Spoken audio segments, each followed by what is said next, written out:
de Lilith, tel est notre thème. En guise d'introduction, j'aimerais nous faire part d'un récit. C'est l'histoire d'un jeune Africain après la guerre mondiale qui voulait se rendre en Europe. Il a payé son billet et il préparait son voyage. Il avait un peu d'économie ou avec ses économies, il a acheté des provisions pour assurer son voyage qui allait durer pendant 30 jours. En achetant sa provision, il pensait que sa provision va assurer pendant ces 30 jours. La date fixée du voyage est arrivée. Il a embarqué sur le bateau qui devait l'amener en Europe. Une fois dans le bateau, tellement que c'est un Africain, il commençait à aborder sa provision petit à petit.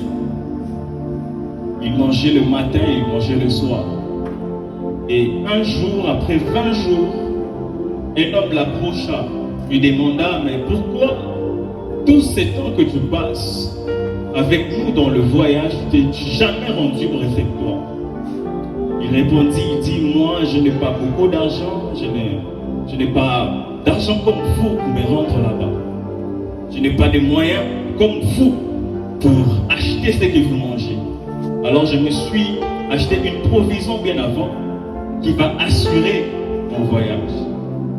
L'homme étonné lui demande: mais es-tu un passager clandestin? Il dit: non, j'ai mon billet. Il lui demande de montrer le billet. Il montre le billet. Effectivement, il avait acheté son billet pour le voyage. L'homme l'informe que depuis longtemps, le billet que tu as acheté te donnait le droit de manger le matin, à midi et le soir. Le billet que tu as acheté t'a donné le go pass pour entrer dans le réfectoire et de manger gratuitement. L'homme, l'Africain, le jeune Africain, a passé 20 jours en mangeant des choses qui étaient petites par rapport à ce qu'il avait acheté avec le billet. Pourquoi? Parce qu'il manquait de la connaissance. Aujourd'hui, j'aimerais dire à une personne en ce lieu: le jour où tu as reçu le Christ, les jours-là, tu as reçu un billet. Et ce billet t'a donné accès à certains bénéfices. Ce billet t'a donné droit à certaines choses. Le problème avec toi et moi est que nous ne connaissons pas l'importance du salut que nous avons reçu. J'aimerais déclarer sur la vie d'une personne en ces lieux: toutes choses que tu as cherchées en dehors de toi, toutes choses que tu as cherchées en dehors de ta personne, j'aimerais te dire que Dieu te donne la possibilité de vivre avec cela. Est-ce que je suis en train de parler à une personne? Tu as longtemps peiné pour manger, tu as longtemps peiné pour vivre une vie aisée. J'aimerais te dire: ce que Dieu t'a donné, c'est ce qui va t'amener dans le succès. Tu es comme Adam, laisse-moi te dire, la cote que Dieu t'a donnée, c'est cette cote qui va te donner la femme de ta vie. C'est cette cote qui va te donner la femme de ta vie. C'est cette cote qui va te donner le travail que tu cherches. C'est cette cote qui va te donner la stabilité que tu cherches. La stabilité que tu cherches est ancrée dans le salut que Dieu t'a donné. Est-ce que je suis en train de parler à une personne? Je suis en train de parler à une Agar en ces lieux. L'appui que tu cherches est tout autour de toi. Tu es simplement aveuglé, tu ne sais pas voir l'appui que Dieu a placé autour de toi. Est-ce que je suis en train de parler à une personne? Aujourd'hui, le Seigneur va ouvrir les yeux de plusieurs. Vous serez en mesure de voir l'appui qui est à votre côté, afin d'abreuver votre soif, afin d'abreuver vos manques. Je vois que j'étais en train de m'adresser à une personne. Mais spécialement, je veux toucher un seul point du package que nous avons reçu dans le salut. Je vais parler de l'onction. Est-ce que tu peux dire à ton voisin, à ta voisine, l'onction? Mon sous-terme de ce soir, c'est loin pour impacter au-delà des limites. Comme nous avons reçu le Christ, nous avons reçu l'onction. Nous avons reçu la sanctification, beaucoup d'autres choses, mais aujourd'hui, je m'aimerais toucher à l'onction. Alors, une personne va m'aider à lire Luc 4, le verset 18. Une autre personne, Ephésiens 3, le verset 20.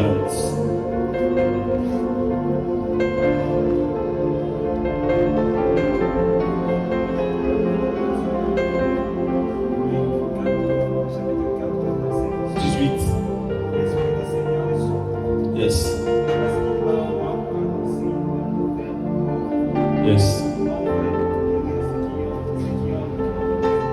Amen. Une personne prend pour nous Ephésiens 3, 20.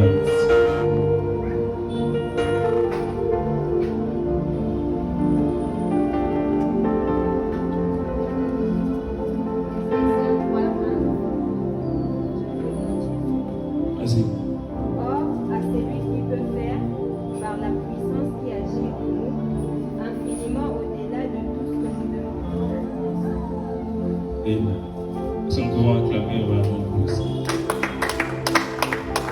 Je disais, mon sous-terme de ce soir, c'est loin pour impacter au-delà des limites. Qu'est-ce que l'onction? L'onction n'est pas un thème étranger dans le cercle de chrétiens. Nous voyons l'onction partout, dans de grandes affiches. Il suffit juste de le taper sur YouTube, onction, et vous verrez une liste des hommes de Dieu qui ont parlé sur l'onction. Donc ce n'est pas un sujet étranger. Ce n'est pas un point à beaucoup donner des définitions. Mais j'aimerais apporter quand même ma définition. L'onction, dans son premier abord, n'avait pas seulement la connotation du sacré. L'onction, il y avait plusieurs. Les Juifs utilisaient l'onction pour plusieurs usages. Il y avait l'onction qu'on appelait l'onction habituelle ou ordinaire. Elle servait pour le soin, pour la toilette. Vous verrez dans la Bible dit, Naomi dit à Ruth, lave-toi et oins-toi. Cette onction dont on nous parle, ce n'est pas l'onction sacrée, c'est l'onction du toilette. C'est comme le lait des beautés. On le servait pour adoucir la peau, tout comme soigner le chevet. Il y a aussi l'onction qu'on appelle l'onction médicale, bien chirurgicale.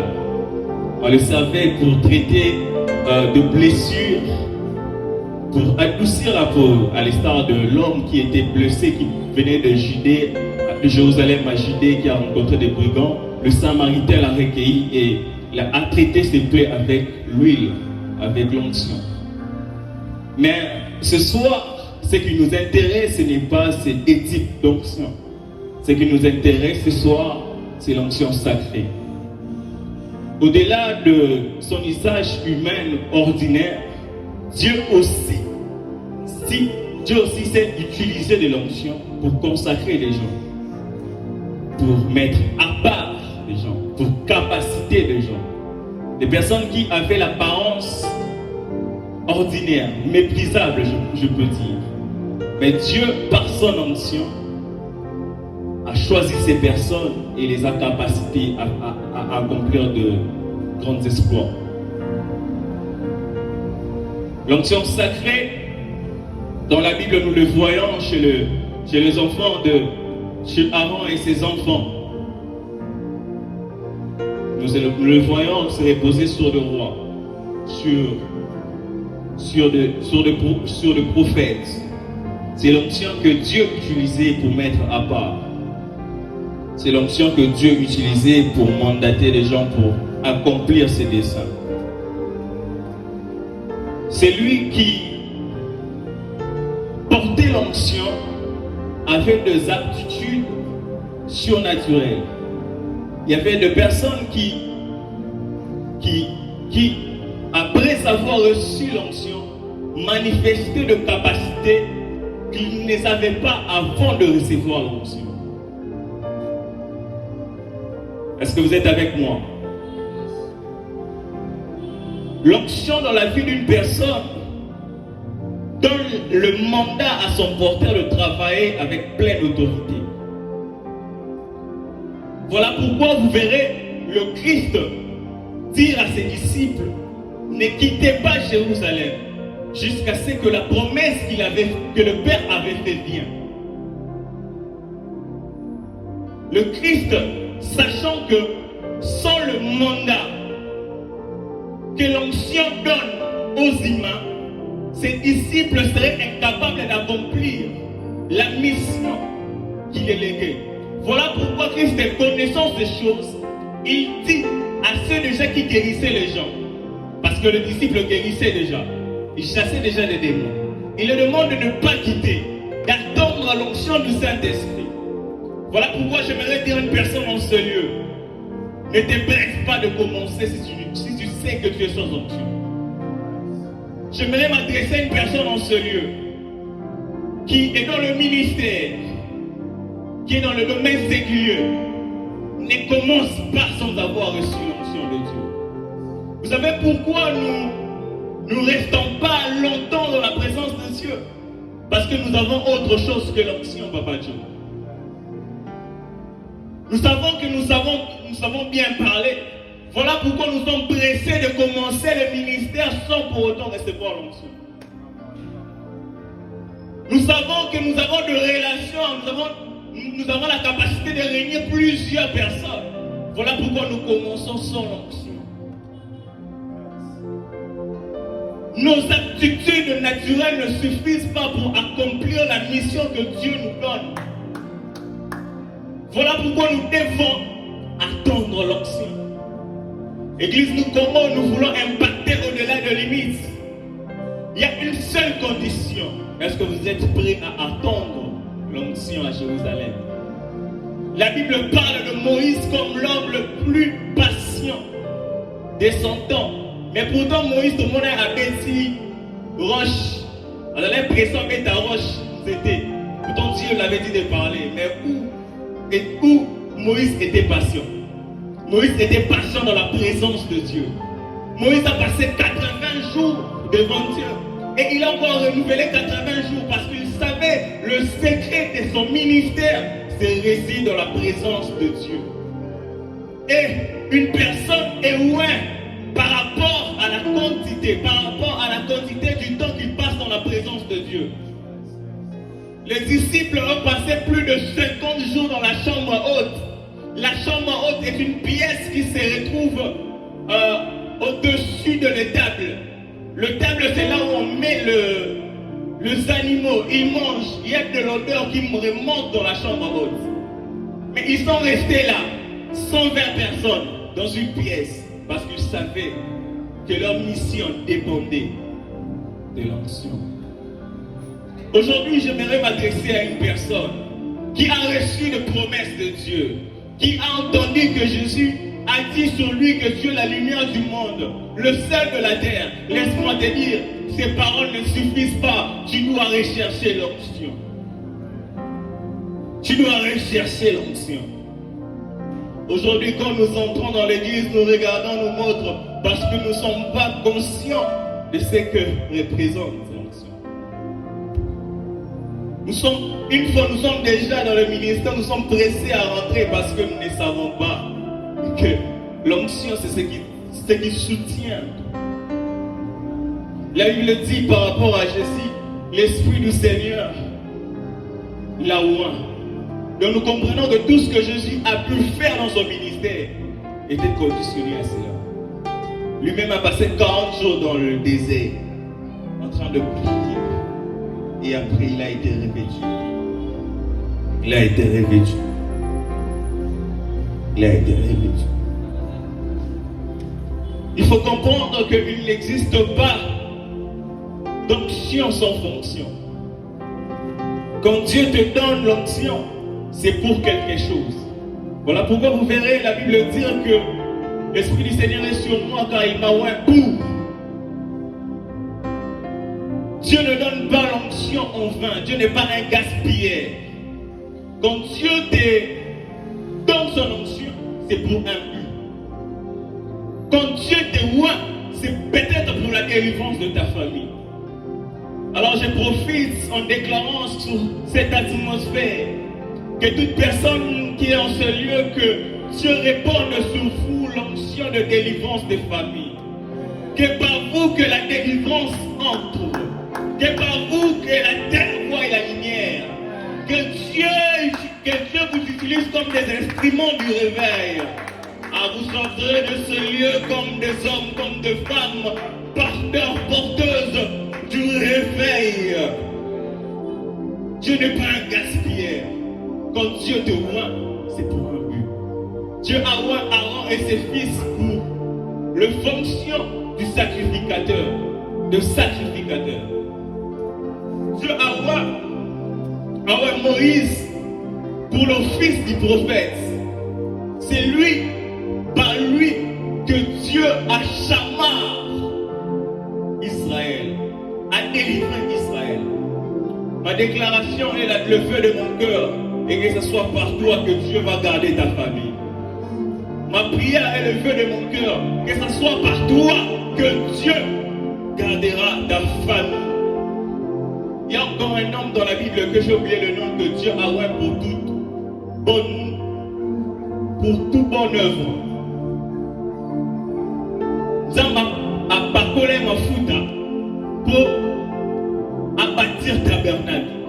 L'onction n'est pas seulement l'histoire de prophétie, bien de prêcher. Dieu peut te capaciter pour construire des avions. Dieu peut te capaciter pour créer des choses qu'on n'a jamais imaginées dans nos temps. Dieu peut te oindre et faire de toi la journaliste qu'on n'a jamais reçue en Afrique ni au Congo. Et je soupire dans cette église, dans ce type d'église où nous n'avons pas que de prophètes, où nous n'avons pas que de pasteurs, mais où nous retrouvons des hommes d'affaires, où nous retrouvons des hommes influents, où nous retrouvons des hommes qui ont la capacité de créer, qui ont la capacité de créer des entreprises. Que Dieu vous oigne de cette onction au nom de Jésus. Je disais que Dieu vous oigne de cette onction au nom de Jésus. Nous tous, nous ne serons pas dans la chair pour prêcher. Nous tous ne sommes pas appelés à chanter. Mais il y a des gens qui sont appelés à influencer d'autres secteurs qui influencent la terre. Nous avons 5 secteurs qui influencent le monde. Il y a le média, l'éducation, la religion, la société. D'autres, j'ai oublié. Et dans tous ces secteurs-là, nous avons besoin de pions venant de l'église qui vont influencer et imposer les valeurs chrétiennes. Les valeurs chrétiennes. L'onction qualifie là où l'on était disqualifié. Quand l'onction vient dans nos vies, l'onction nous qualifie là où on était disqualifié. C'est même l'histoire de toute la Bible.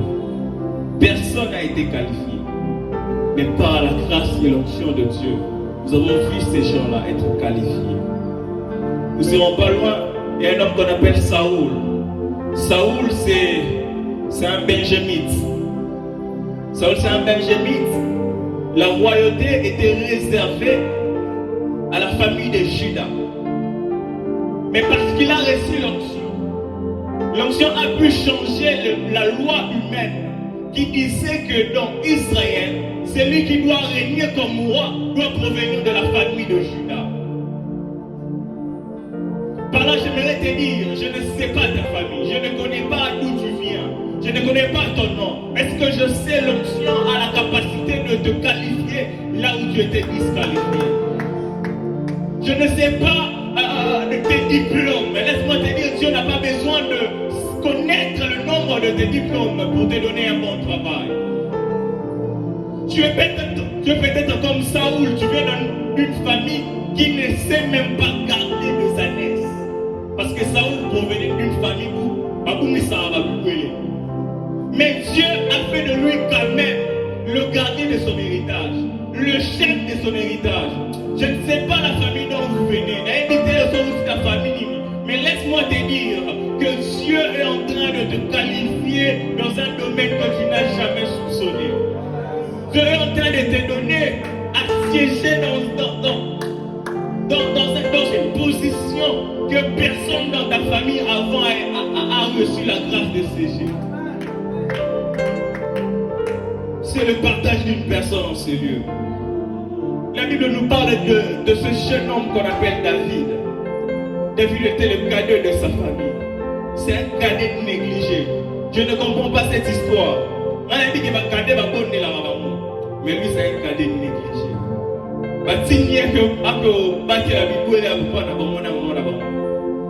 Alors que le prophète est venu pour moindre un avoir dans la maison, il demande qu'on lui présente tous les enfants mâles. Mais on a oublié David. J'aimerais parler à une personne que le monde a oublié, que ta saison de souvenirs a sonné. Je croyais que j'étais en train de parler à une personne. Tu fais les ministères, mais on ne te connaît pas. Laisse-moi te dire que le temps est arrivé où on va se souvenir de toi. Tu as fait du bien aux gens, mais en fout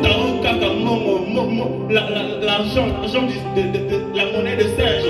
Mais laisse-moi te dire, le temps où le monde va se souvenir de toi est arrivé. Tu as toujours été négligé dans ta famille. Laisse-moi te dire que Dieu, et c'est notre Dieu, est le Dieu qui confond le sage. En élevant le moins sage, les gens qui apparaissaient moins sages. Il est celui qui confond le pauvre en soulevant le faible. Il est celui qui confond le fort en soulevant le faible. Faible que tu es, mais laisse-moi te dire, heureusement il y avait un Dieu qui ne suit pas, qui n'est pas un homme, qui n'est pas influencé par l'apparence, qui n'est pas influencé par la beauté, qui n'est pas influencé par l'intelligence, qui n'est pas influencé par le titre, qui n'est pas influencé par les diplômes. Heureusement pour nous, heureusement pour nous, nous avons un Dieu qui voit là où les hommes n'auront jamais pu jeter leur regard.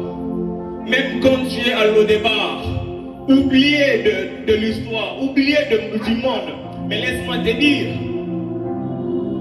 qu'il y a un Dieu qui sait se souvenir de toi. On fera appel à toi. On fera appel à toi. Toi, David, je suis en train de m'adresser à David. On fera appel à toi. On fera appel à toi et tu recevras l'onction pour devenir roi d'Israël. De devenir roi d'Israël. Tu deviendras roi d'Israël. Et quand vous savez, maintenant, je vais comme roi d'Israël. Akana kitege kosalayo, maintenant, je vais comme alors banayo, non bana forcer non, non banayo. Alors banayo. J'ai appris avec le temps à ne jamais mépriser celui qui porte l'onction. C'est une erreur de jamais mépriser celui qui porte l'onction. De jamais mépriser celui qui porte l'onction. De jamais mépriser celui qui porte l'onction. La Bible nous parle de Moïse qui rencontre le puissant Adam. Dieu le parle au travers de l'ange. Il lui dit, qu'as-tu entre tes mains? Moïse dit, je n'ai qu'un bâton. Je n'ai qu'un bâton. À vue d'œil, un bâton peut servir pas à grand chose, ne peut pas libérer tout un peuple de leur oppresseur qui est en plus Égypte. Mais Dieu par ces bâtons-là méprisables, Dieu a pu libérer le peuple d'Israël. Le bâton de Moïse. Après ça, on a parlé, on a dit que Moïse a pris le bâton de Dieu. Une fois que Moïse a jeté le bâton, comme il a voulu ramasser le bâton, la Bible dit que Moïse a ramassé le bâton de Dieu. Laisse-moi te dire, quand tu reçois l'onction, tu n'es plus celle qu'on a connue qui appartient à une famille, qui appartient à un quartier, à une commune. Tu appartiens dorénavant à Dieu. Est-ce qu'il y a des gens ici qui ont été méprisés? J'aimerais vous dire que désormais vous appartenez à Dieu. J'aimerais te dire, toi qui as été négligé année après année, quand on donne à d'autres personnes de grâce, toi on t'oublie. Laisse-moi te dire que Dieu s'est souvenu de toi aujourd'hui et il fait de toi sa propriété. Il fait de toi son appartenance. Tu appartiens dorénavant à Dieu. Il y a un lien où il réclame encore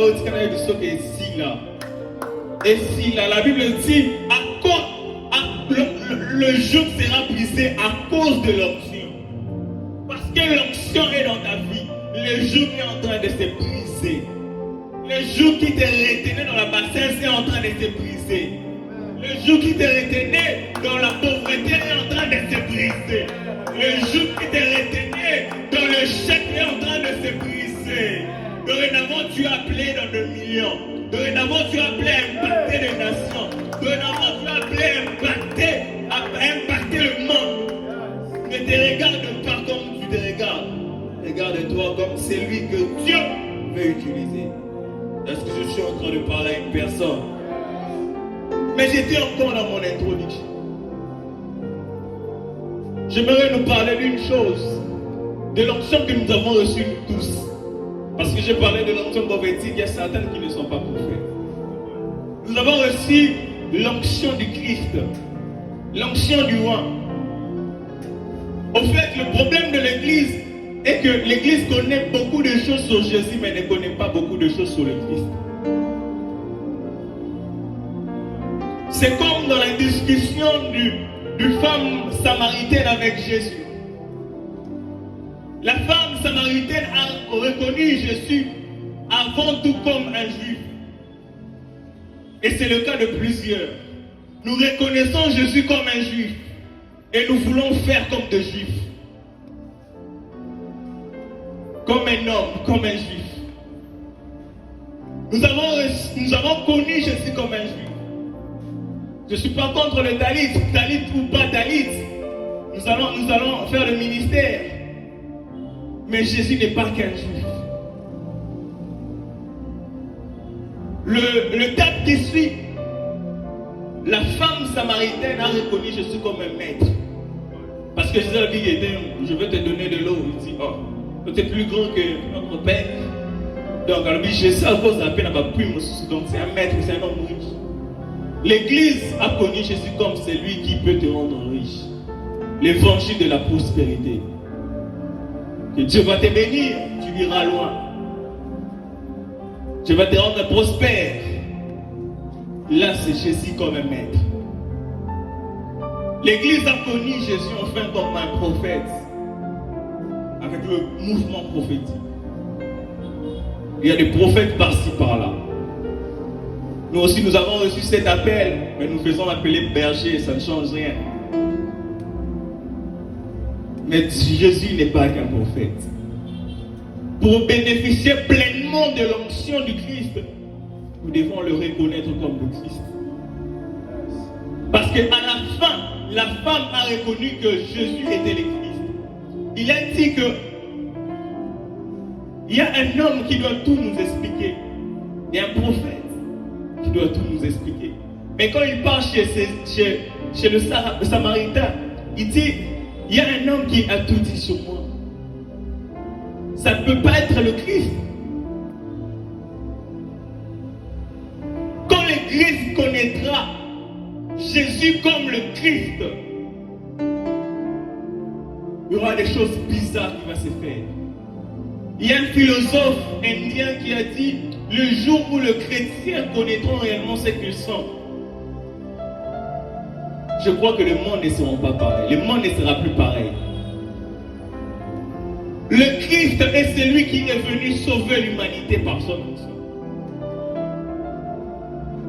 En 2018, j'ai fait une vision où je me suis retrouvé dans un temple. Il y avait plusieurs jets. Et ce que je voyais me dépassait. Pourquoi il y avait des gens qui accomplissaient de prodiges inouïs. Je voyais certaines volées. Je voyais certaines personnes prier pour des malades, des estropiés, des pierres repoussées. J'ai vu des choses bizarres. Et nous sommes arrivés à l'ère où nous devons connaître le Christ comme le roi. Nous devons connaître Jésus comme le roi. Mandaté pour bouleverser ces mondes. Un jour, Paul et Barnabas ont guéri un malade. Parce qu'ils croyaient au Jésus-Christ. Et les hommes ont dit, les dieux nous ont visités. Les chrétiens travailleront dans la dimension de Dieu, le jour où ils comprendront que Jésus est le Christ. Et nous avons reçu son onction. Est-ce que vous êtes en train de me comprendre? Le temps est arrivé. Les choses qui vont commencer à se faire dans l'église, l'impact que l'église aura dans le monde, aucun cerveau ingénieux de Hollywood aura la capacité de le penser. Le Christ que nous avons reçu est puissant par le cerveau. Aucun malade ne peut résister là où il y a une église. Mais l'église de ces temps, ici il y a le ministère, mais à 2 mètres il y a le bas. Je soupire après le temps de père comme Aïdi Nabala, qui a converti un mosquée à devenir une église. Il y a une femme qu'on appelait Maria Ether. Il prêchait ici et à 300 km d'elle. Il y avait des gens qui tombaient, il y avait des gens qui étaient impactés. Je soupire après une église où nous sommes en train de prier. Il y aura la nuée de la gloire de Dieu. Vous savez, le Christ aujourd'hui n'a plus de corps. Vous savez pourquoi on appelle l'église corps du Christ? Parce que le Christ n'a plus de corps. Nous sommes son corps. Le Christ n'a plus de mains. Ses mains, c'est des mains. Le Christ n'a plus de yeux. Ses yeux, c'est des yeux. L'église doit comprendre que nous sommes des porteurs de l'onction du Christ. Et nous sommes appelés à impacter au-delà de limites. Désormais, il n'y aura plus un malade dans ta famille. Désormais, il n'y aura plus une personne qui va souffrir dans ta famille. Pourquoi? Parce que l'onction du Christ est sur toi. Désormais, il n'y aura plus de mauvais esprits autour de toi. Un jour, un homme de Dieu a demandé à l'homme de Dieu, mais comment ça se fait dans ton église, il n'y a pas de manifestation de démons? Lui, il s'est demandé, il s'est dit, mais comment dans ton église, il y a des manifestations de démons? Moi, je suis là que des mois ça. Il y a d'autres personnes qui chassent les démons. Il y a d'autres personnes, quand ils arrivent, ils s'enfuient. Et c'est après cette manifestation que moi je suis. Il est temps qu'on se relève, l'église. On a parlé de la prospérité, c'est bien. On a parlé de sacerdoce, c'est bien. On a parlé de Jésus comme prophète, donner des détails, c'est bien. Mais il y a une dimension plus meilleure dans l'onction que nous avons reçue. L'onction de bouleverser le monde. Paul est arrivé, je crois, à Antioche. Et on a dit que voici les gens qui ont bouleversé le monde. Est-ce que le sont comme un placement va bouleverser le monde? Mais pourtant, toi et Paul, vous avez la même voulu adorer Paul et Barnabas. Barnabas a dit, n'est-ce pas, nous sommes des hommes comme vous. Nous sommes des hommes de la même nature que vous. Quand on parle de la même nature, nous avons de mêmes faiblesses, mêmes pensées. Mais pourquoi eux, ils ont impacté les gens? Vous avez la conscience de l'onction de Christ.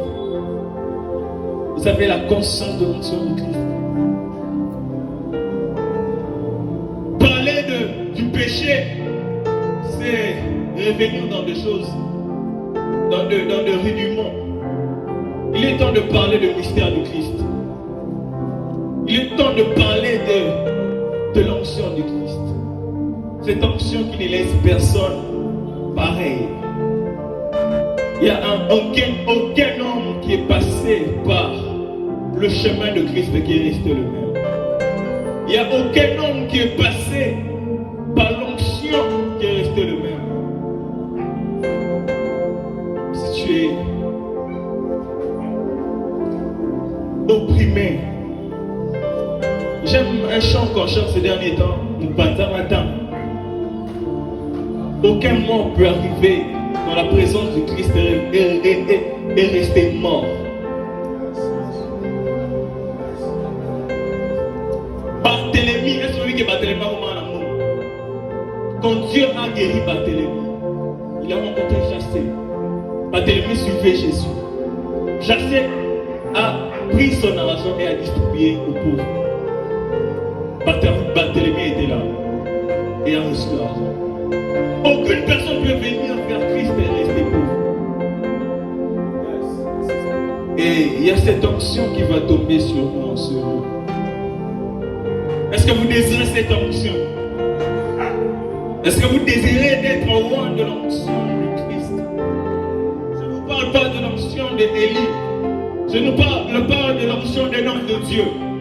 Mais je vous parle de l'onction du Christ. Du manteau du Christ. Alors de là où nous sommes, nous allons nous lever. Nous allons nous lever. Si tu es malade, sache que tu es guéri. Tu as des kystes et ces kystes sont en train de disparaître. Je ne sais pas le problème qui t'accable, mais laisse-moi te dire, l'onction du Christ est en train de te prendre et de t'impacter. Et de t'impacter. Et de t'impacter. Je vis le Saint-Esprit toucher plusieurs en ce lieu. Je vis le Saint-Esprit commencer à oindre plusieurs en ce lieu. Il est temps que le Congo soit impacté. Il est temps que le Congo soit impacté par l'onction du Christ. Il est temps que le Congo soit impacté par l'onction du Christ. Parce que de là où tu es, tu peux commencer à désirer cette onction. Est-ce que de là où tu es, tu peux commencer à désirer cette onction? Il y a des miracles.